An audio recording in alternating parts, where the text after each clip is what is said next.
the study, I thought, really did a nice job of outlining how fractured that employee-company relationship is now. And I'm genuinely concerned about it for a lot of the big enterprises I work with. This is something, if they don't fix soon, it's just going to create this ongoing churn of employees. And frankly, that's bad for everyone.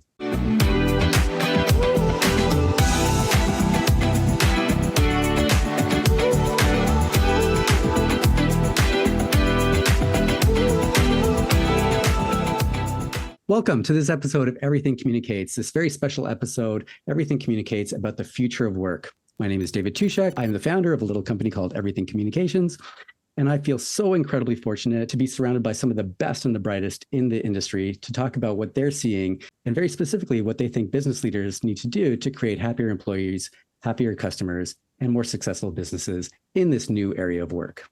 My guests today are Melody Brue, Vice President and Principal Analyst at More Insights and Strategy, Zeus Kerravala, the Principal Analyst at ZK Research, and Dirk Propfe, the CEO of ET Group. Welcome, everybody. Zeus, I want to start with you. You are considered one of the dominant analysts in the industry, and you wrote an amazing article in SiliconANGLE where you brilliantly summarized part of the new annual HP study. Why don't you go ahead and just explain to the viewers, what is this study and what were the major findings? Yeah, HP did a pretty interesting survey. It was looking at the relationship between employees and the company. And this to me is a fascinating thing to think about because so much has changed over the last few years, right? Like the way we work has changed. I think before the pandemic, everybody just went into the office. You didn't question it. And then we learned that we didn't have to work that way. And over the past year or so, many companies have tried to mandate people to come back to the office. And I think almost every company that's tried to mandate it actually has wound up walking back the mandate. Mm-hmm. And it shows that there's this fracturing of the way employees work and then the way the companies want them to. If you could summarize their study, their finding into kind of one sentence, what would you say? There's a lack of trust that the company is actually working on behalf of the employee. And wow. The company leadership feels that way, but the employees don't feel that way. You can say it's perception, not reality. But in this case, I think the perception is the reality. Yeah. And I won't go into all the data points, but I thought some of the more fascinating ones were, I thought it was really interesting that 68% of business leaders believe that modern work calls for fresh leadership approaches, right? And this is something I've heard from many companies, that the way you coach employees, the way you mentor them, the way you teach them and train them has to change. And I think that for a lot of organizations, you just put the most productive people or the smartest people into management roles, but those weren't the best leaders. Another interesting one, and this is, I take this start because I'm a former CIO, 75% of workers want to stay in the technology and tools provided by employers, but only 25% actually trust the company to equip them with the right tools. And this has grown out of the consumerization of the enterprise that we used to talk to a while ago. Most employees do believe the technology they have at home is better. Before I was an analyst, I was actually in corporate IT. And back then, this was, pre-turn of the century, most employees were scared of technology. So when you put something new in front of them, they often didn't want to use the new thing. Today, everybody wants to use the new thing all the time.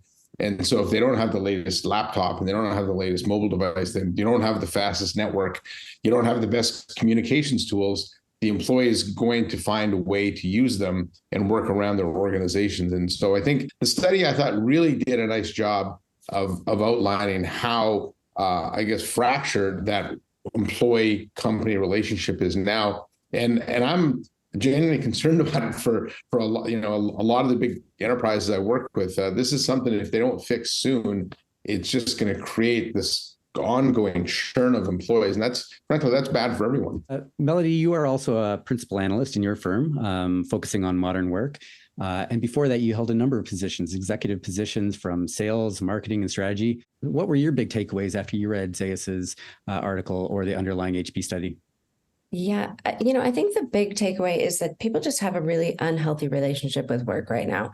And it has evolved mostly over the last 2 to 3 years. And when you look at this study that HP did, it was it was actually quite large. I think it was something like 15,000 people in at least 12 countries. So it's quite a large study. And it shows that this unhealthy relationship with work is really impacting not just like the employee's mental health, their emotional health, their physical well-being, but it's also just it ultimately will affect the bottom line of the company. So the companies have to look at the emotional well-being, mental health of their employees as really a major KPI that has to be considered. And when they look at the fact that, 70-something% of employees are considering leaving a company, that's a really costly event for a company.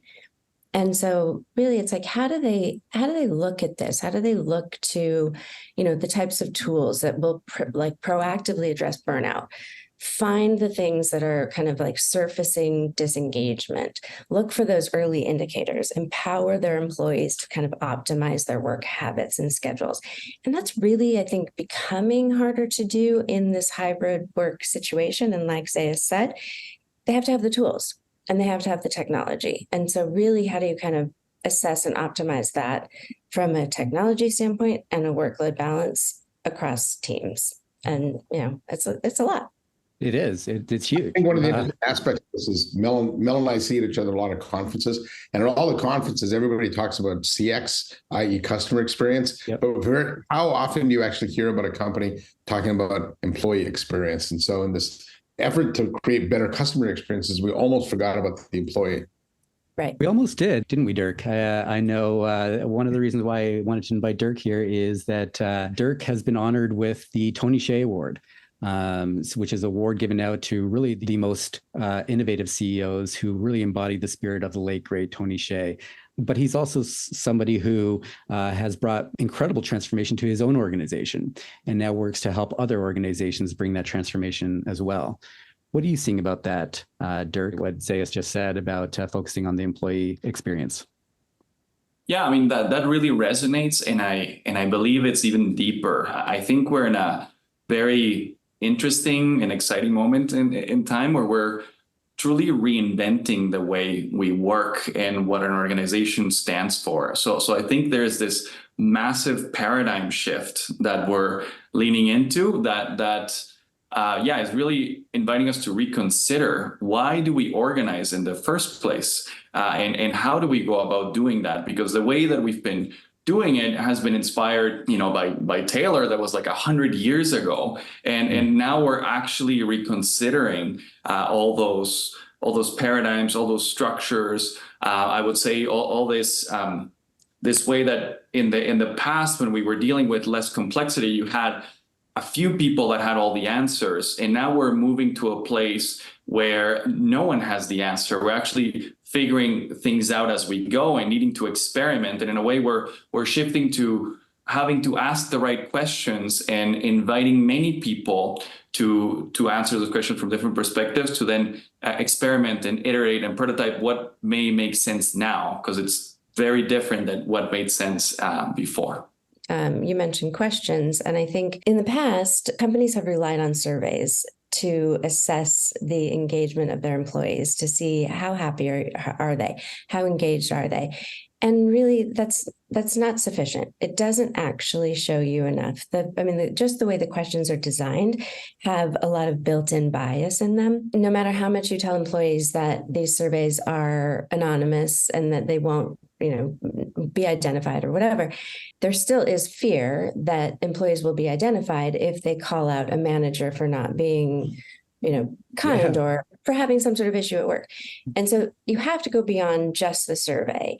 And, so Zeus and I are at a lot of conferences and things together. And so we see a lot of demos. Contact center is somewhere that is a place where we're starting to see a lot of tools that are identifying, is this the time to resolution longer than expected? That's something that is going to cause friction and cause burnout with some of these call center employees. Are certain words being used that are going to be, hurtful, where that needs to escalate to a supervisor? Capturing and mitigating that before it becomes too late. You have to look beyond just sending employees a survey and asking them if they feel good. And if, do you feel safe at work? Well, that's not good enough, right? Like, there's more to it than surveys. And I think there's just companies have to look beyond that.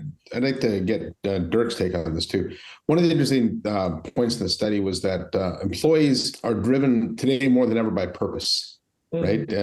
It's not just is the company treating the employee well, is the company making an effort to make the world a better place. And only 29%, it says here in the study, of employees, of knowledge workers actually felt their company was doing that. And so how much of that goes into your thinking, Dirk, as the, an award-winning CEO here? How much are you thinking about your company's purpose as well, and tying that to what your employees do? Yeah, I think it's fundamental to this shift, and it goes back to, instead of acting from fear, it's acting from love towards sincerely trying to create a more beautiful world together. So in our example, when we go back to okay, why do we do the work that we do?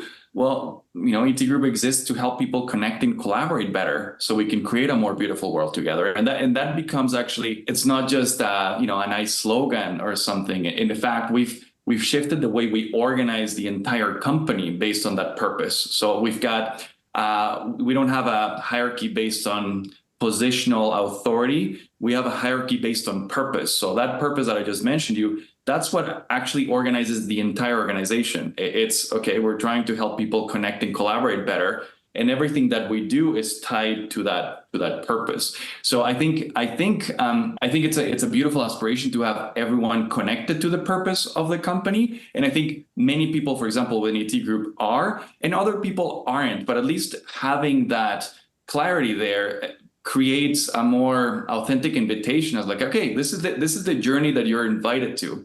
If you're really here to help people connect and collaborate better, this probably is an initiative, an organization where you're going to be able to do those things. But so I think it starts there, but also it's this, because I hear your comment related to tools, Melody, and at the same point in time, I wonder just how many more tools do we really need? But it's I feel like also these tools are trying to identify the potential risk, and that mindset is also what we need to shift, because I feel like our current paradigm is all about minimizing risk and controlling things and controlling outcomes. And yeah, I feel like we need to, in order for us to experiment and learn, we need to let go of some of that mentality and stop trying to mitigate the risk and actually, invest in risk in a conscious manner. So okay, an experiment is a risk. So what can we learn from it? And making sure that we learn how to iterate an experiment so we can get better and better is what's important, versus mitigating risk, which we're used to. And I think that comes from our, from production mindset, this linear mindset of okay, how do we standardize things? How do we identify the deviation to make it better? And now we're dealing with totally different products and services out there that require a fundamentally different approach. On the risk tolerance, it's kind of, you have to sort of look at it as a car. If you have a really big car, you've got to invest in really good brakes. It's a big company can't really afford to take those really big risks. So they have to have bigger brakes. So I totally understand what you're saying. And I think I love what you said about, kind of leading with love, leading with the purpose, but you have to have the appropriate size brakes for the car. Totally. That's an interesting point, because in the article, I saw this emphasis around people centricity, but that only 25% of people feel that they're actually respected and valued. So I feel like many times in order to mitigate risk, we can, instead of having these big plans and rolling out these massive strategies that impact everyone, let's say return to office, let's just do it for everyone. That's a pretty risky move, right? So why don't we change the approach?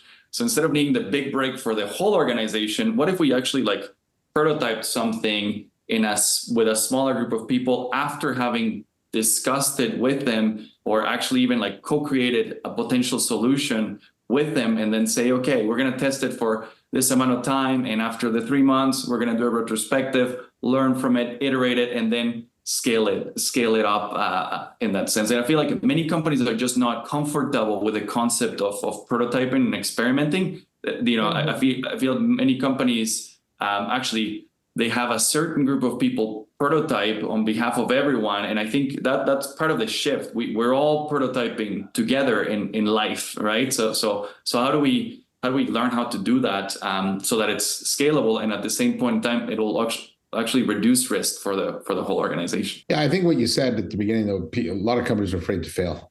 I've heard this over and over from CEOs. If you're not failing, you're not taking enough risks, and you wind up being a slow mover that way. So I do think there's a big part of that. I think this is another part of the reality, though. Things move in the business world so fast that you don't really have time to sit around and look at what your competitors are doing, where that was the case before.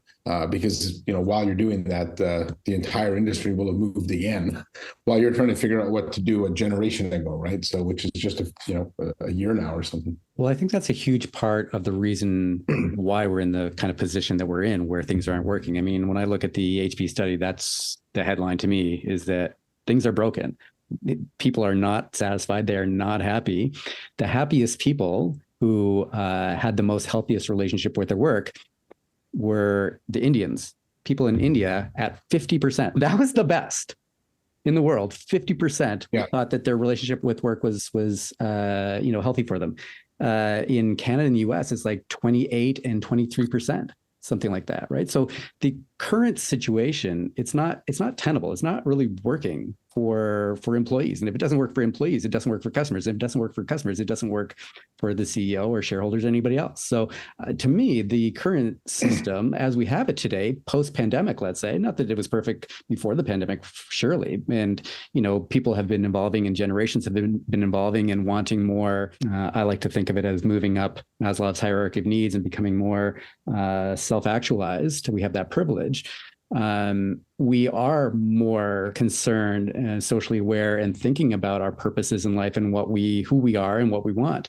And we want to work for organizations that are aligned to these things and provide us with meaningful work and the ability to practice our craft. And that's not what we have today, clearly, from the HP study. And so how do we go from here to there?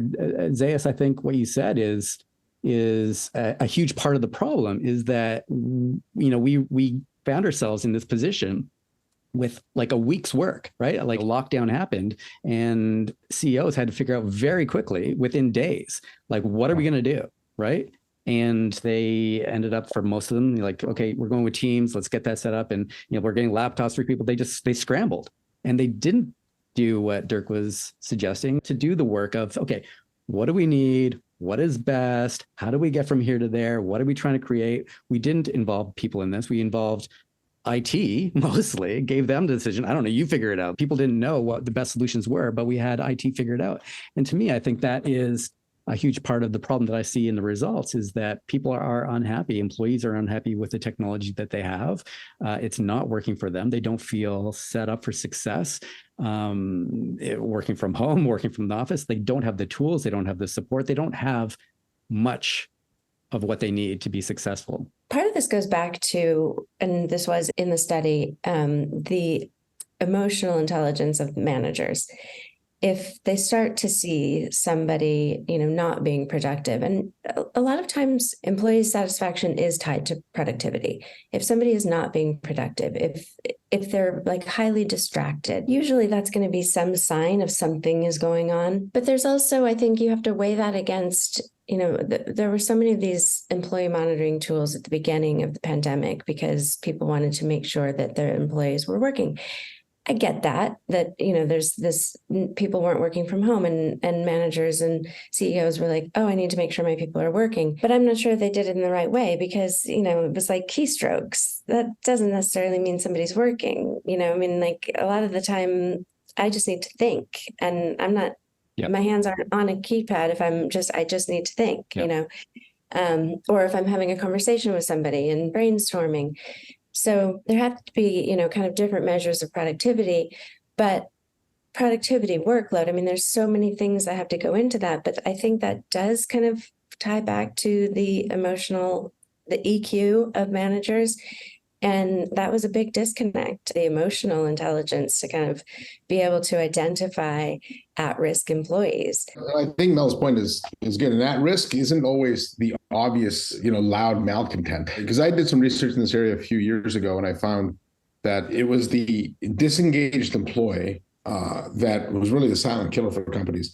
And that didn't mean, there's your obviously actively disengaged company. The person's going, "Oh, this company sucks. I hate it here. You should quit," things like that. But then you've got those employees that, perhaps don't have a great social connection with other people. They don't often participate in meetings. They don't feel like their voice is being heard. And so they're not actively trying to ruin the company.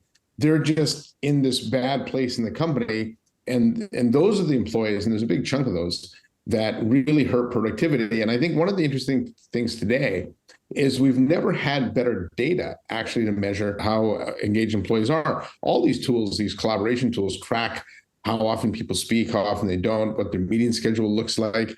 And if you notice a change, people start declining meetings. Like I said, as Mel mentioned, camera off more often, things like that.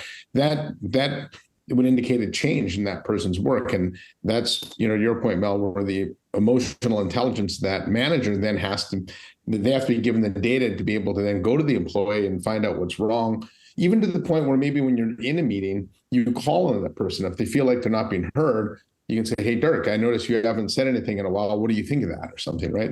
And those are small steps you can take along the way. But the data is there.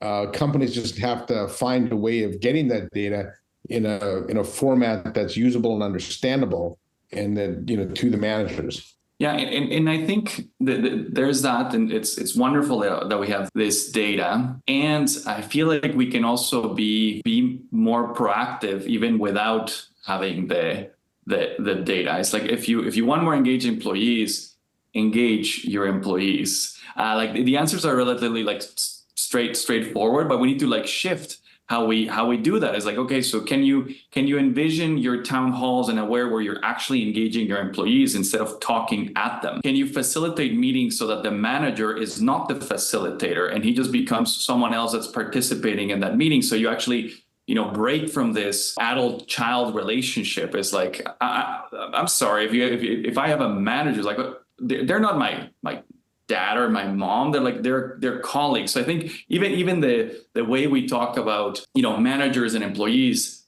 that's what's broken. I really feel like we're all human beings trying to contribute, and the data says it. Like we wake up, and the more we have meaning in life, the longer we live. So how can we rethink our structures to encourage that reality that people naturally care and want to contribute? So how do we get out of the way to enable people to be able to do that? Like so David, you talked at the beginning about how these challenges are becoming bigger and bigger, and I think that's because when we become more aware as to the challenges that are happening at the global scale, both from an environmental and social perspective, well, you start questioning, like, what am I doing with my life? And why am I not contributing in a positive manner to those real challenges that are going on here? So I feel like if we start from there, as those of us in leadership roles, but I would say every single individual is probably questioning, like, what am I doing with my life? And how can I channel my energy towards things that actually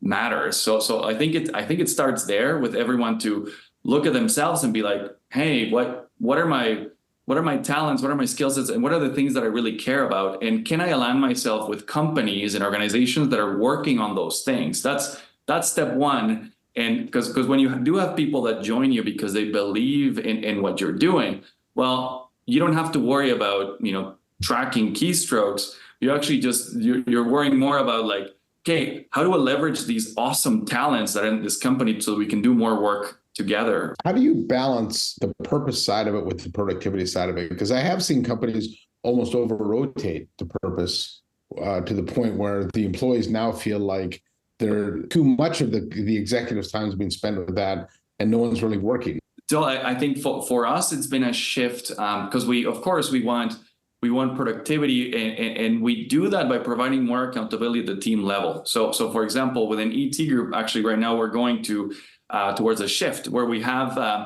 right now a P&L that aggregates a whole bunch of things across the organization, right? And as we get bigger and more complex, it's like, okay, well, where's the accountability and the transparency across different parts of our business? So So one thing that we're doing is creating these cross-functional teams that are accountable for their own P&L. And what's really interesting, we have one team that we've been doing it for a very long time, which is by far the most successful team in our organization.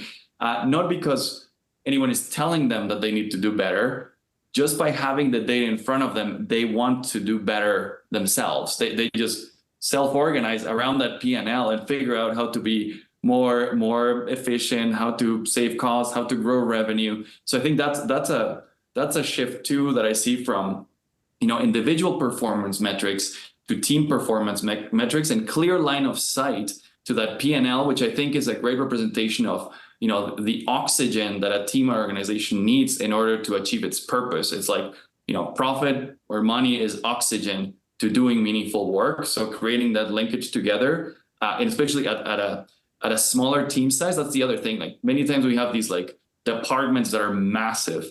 It's like, I think we need to move to these smaller cross-functional teams, 3 to 15 people. Then there is accountability and ownership that happens at that team level. So, Dirk, one of the things that I've argued for, and I think it touches on what you're saying there, is somebody to take that on, somebody to own.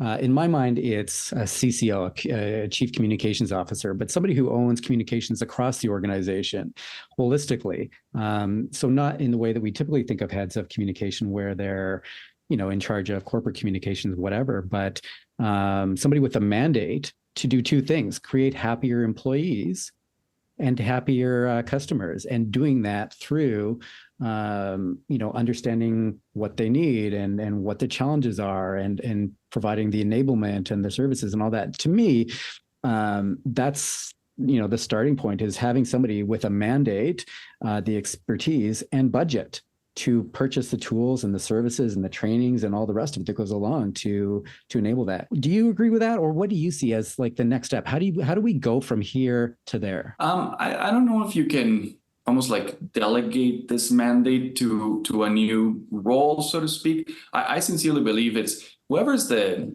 founder, or that what I call, like many times, or some people call as the source of a particular initiative. And I see organizations as big initiatives. So whoever founded that initiative or is in that role that was passed on for someone else, that person has an accountability and responsibility for everything that happens within that initiative. So it's those folks that need to reconsider it and hopefully shift the way they see things to make this a reality. Otherwise, I just don't. I think it's kind of like the sustainability agenda. Unless those leaders truly care, it's just greenwashing that's going on there. So, but if the leaders have totally gone through their own personal transformation and are showing up differently, then all of a sudden, okay, things really start happening. Like, for example, when Paul Pullman was the head of Unilever, like that's someone that has done their work themselves. So when they make any sustainability claims, it's like, okay, there's truth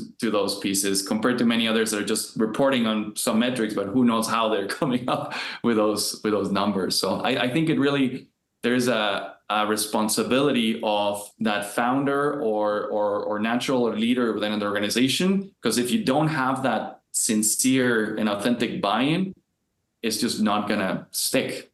Yeah. So what I'm hearing, and I think would be absolutely ideal, is if the CEO, the founder, the president, whomever, that they go and do what you did, go do a 3-year retreat in Sweden and, get in touch with who you are and the planet and the world and the community, and then get back to work and transform their organizations.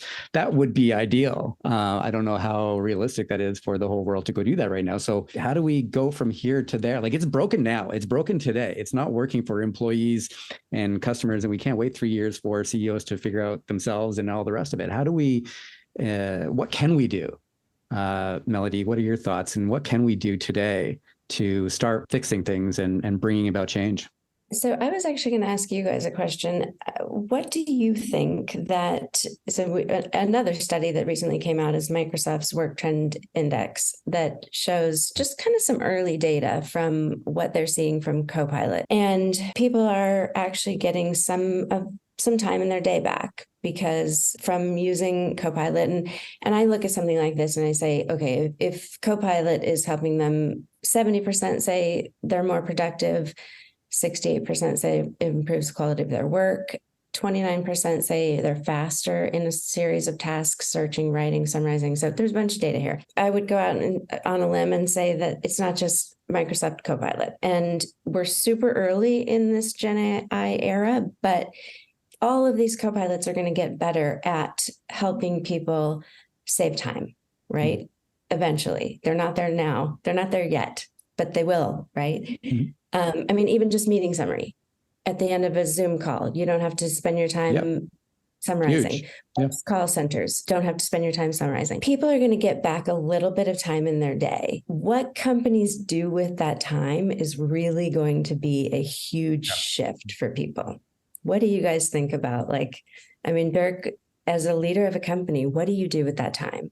That's a beautiful question, Melody. I think it's such an opportunity for us to reconsider what we value, right? I feel like many times we value the being busy aspect of things. So this is an invitation to reconsider our own sense of self-worth by not feeling like we're worth it if we're doing something. Many times we get a lot by reflecting or learning, or actually this is something that at ET Group definitely happens where we are growing quickly, and many people are working a lot of hours, and many times we're like, okay, we really should build some slack into our workflow so we're able to reflect and learn or just hit pause. So I feel like that would be a great thing, is to just allow for the time not to be filled with something else and this constant drive for more and more productivity. I would argue that's not what we need in our world. We don't need to be more productive. We need other things. So maybe reconsidering what might those things be, and actually cherishing that slack and using it to reflect, to reconsider. So in the study, 62% of employees report trouble with maintaining healthy eating, working out, and getting sufficient sleep. That's sort of why I asked the question, is that an opportunity for people to get back some time in their day? Or is it just going to be a push to do more? There's going to be a lot of companies that use it as a push to do more.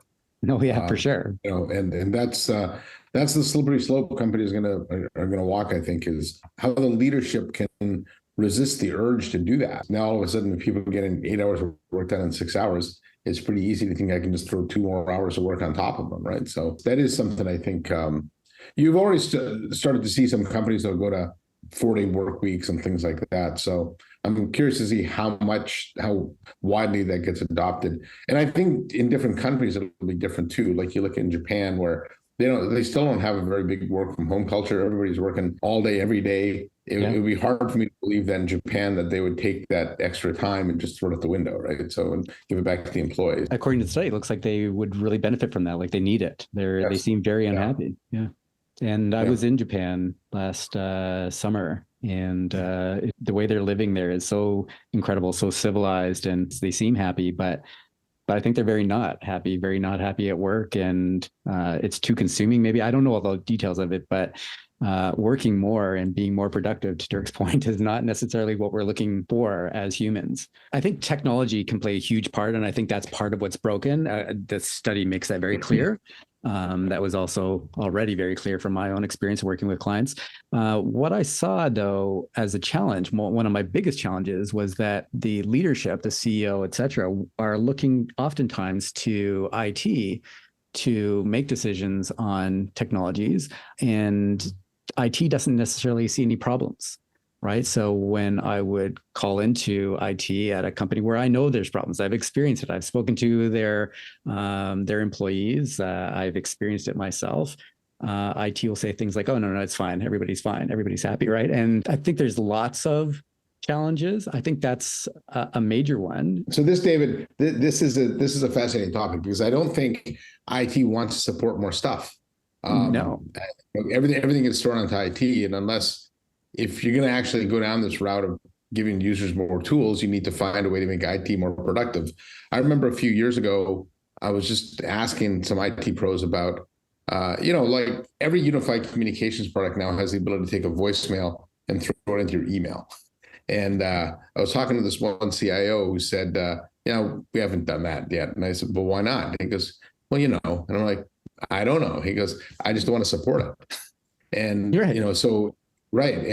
And so we create this extra burden on IT to not only solve the problem, but then also support it. And it's not like budgets in IT are going up, right? No. So, yeah. And it's not fair. Yeah, no. And so I think along the way, if we're going to, I'd be curious, Dirk, to see how you've empowered your IT pros to actually be able to support more while spending less and actually not just throwing more and more of the burden of how the company operates on them. Totally. Yeah. A couple of thoughts there is, and I think it goes back to our mental models of seeing IT or many functional groups within organizations as these cost centers versus seeing them as enablers and enablers to help you connect, collaborate with the different stakeholders that you have. And I think if you shift that lens, that already helps. It's like, okay, IT as an enabler. So how might I enable those communication and collaboration experiences better? But then also, I think IT needs to learn how to do what they do differently. And what I mean by that is whenever we work with IT organizations, I usually ask them is like, hey, have you mapped out the key communication and collaboration workflows of the teams that you're supporting? I haven't met one team that says, oh, absolutely. Yeah, we understand what our key communication and collaboration workflows are.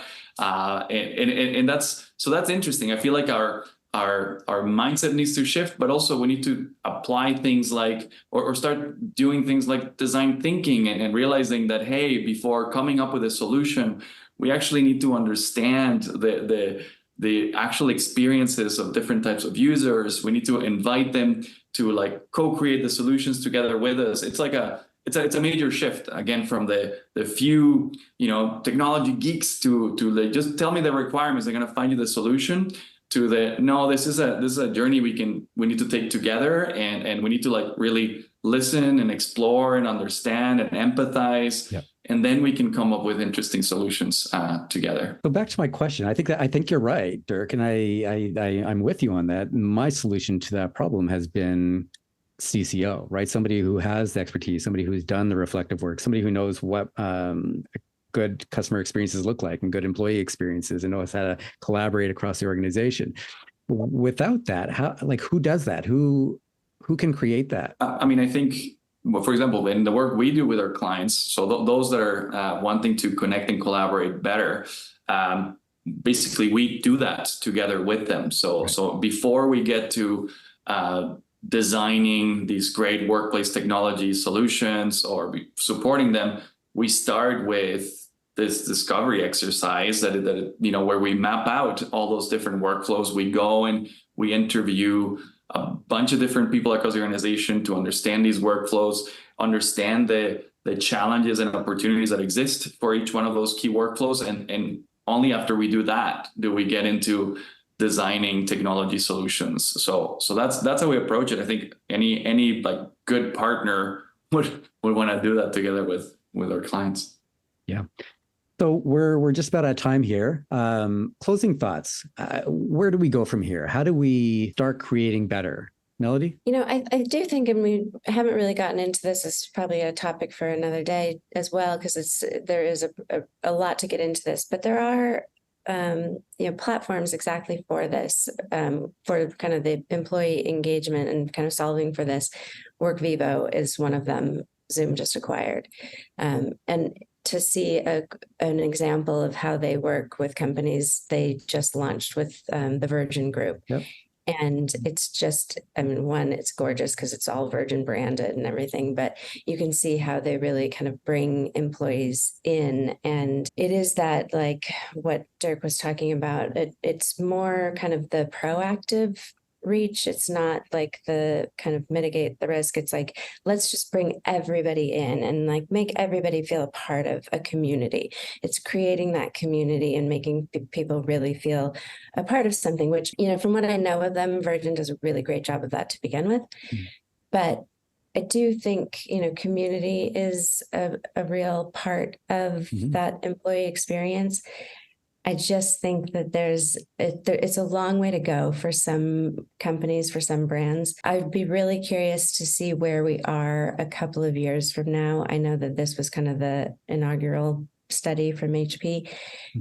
I do think that we have a little bit of kind of leftover, let's call it PTSD from being, everybody was so isolated for a couple of years. And I think that there's some leftover unhappiness with work because of that. I think that we may see something a little bit different next year, and we may see a kind of a rapid shift from that in the next couple of years. So, you mean just organically? Yeah. From a loss of I PTSD? think also companies are paying more attention to it now. Okay. But I do think that some of that is a little bit of a leftover. There was just this forced hybrid or work from home situation, and then somewhat of a force back to work if that, but not everybody wants to work from home, and some people are like just in the situation now where they're working from home, and that could be creating some of this. So I think there's not enough data yet for us to completely know, and so I'm really looking forward to seeing what we see next year from them. Great. What about you, Zeus? How do we create better from here? I do think that first there has to be a recognition that employee experience matters, and the irony is that this big drive to create better customer experience, you can't have great customer experience unless you have great employee experiences, right? Unhappy employees generally reflect that back on the customer. And so no matter what you invest there, it won't work if you don't invest in your employees. So investing in your employees is important. I do think that to Mel's point, with WorkVivo, there are lots of tools, lots of platforms, lots of data out there that can be used to help managers manage differently. But this has to come from the top down. I think this, at Dirk's level, the CEO of a company has to push down a mandate that you need to manage differently, right? Just your traditional smart person that you put in a management role because they were the top producing salesperson or whatever, that person doesn't necessarily make the best leaders. And so I think companies need to think about how they build and develop better leaders, not just having smart people in those roles, because often those aren't your good leaders. Yeah, 100%. I completely agree with that. All of that, but in particular, the bit about, there's no shortage of technology. There's no shortage of amazing technologies and more coming on, more advanced technologies coming online every week than ever before. There's several problems of budget, problems of knowing what's available and knowing what's needed. I think the faster we sort out how to even start digging into the problem and having somebody who's responsible for digging into that problem, I think is the first link in the chain, right? There's not one silver bullet. Yes, I'm a huge fan of WorkVivo. Workplace engagement softwares. It's I think one of the things that was missing at Zoom. And now they went out and bought their own company to do it. But there's tons of tremendous technologies. Melody, you mentioned a bunch of them off the top. I help companies to procure those. But yeah, I think it's a question of leadership, just like you're saying, Zeus, to really identify the need and then put in place somebody to help drive the way.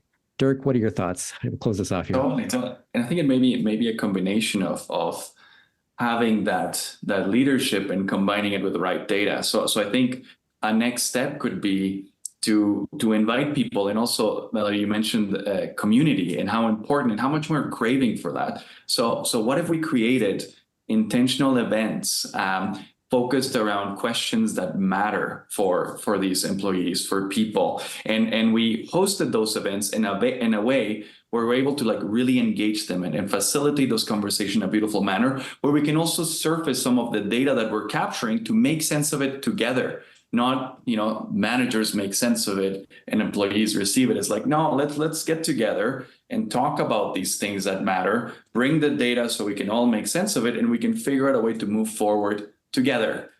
That would be my suggestion, is how might you bring people together to answer these questions that we all have and that we all want to solve for.